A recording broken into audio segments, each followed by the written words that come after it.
Mbele mapo mchezo wa Shotokan wa Karate unaendelea kushika kasi, na weekend waliandaa mashindano katika ukumbi wa Parklands katika mikakati ya kuboresha mchezo huo hapa nchini.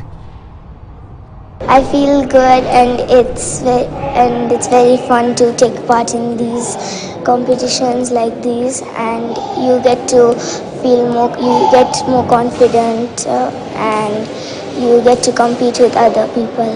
Mashindano ni muhimu sana kwa progress yangu mwenyewe.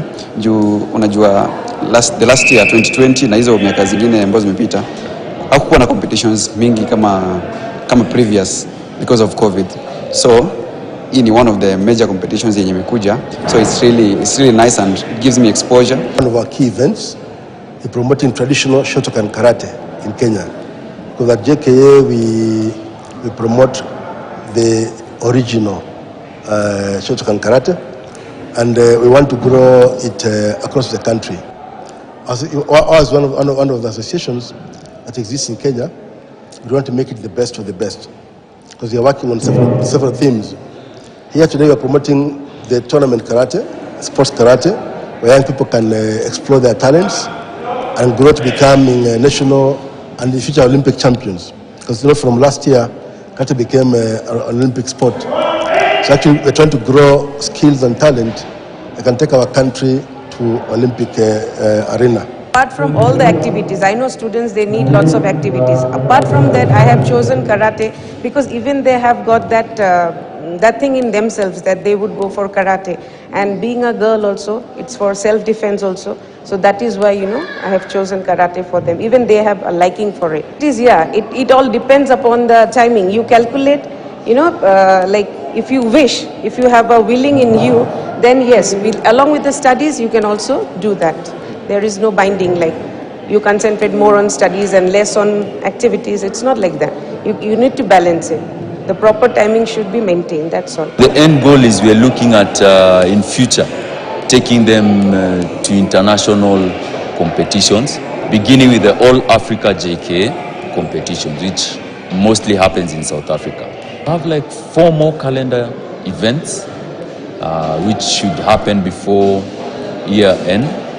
And there's also a very high likelihood of having more, especially now in a smaller setting. Like if there is the Parklands, just have the Parklands students do a small mini tournament amongst themselves. That also brings back that courage and taking part in a competition. So there's also room for that. You are being judged according to the way you are performed. In this we look at the good posture, eye contact, speed, power and construction of the body.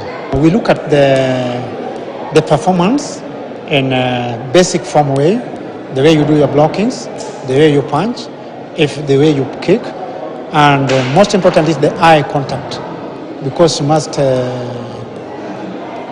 have a very good eye contact and understand the basic movements and where to use your eyes and where to put power into the techniques.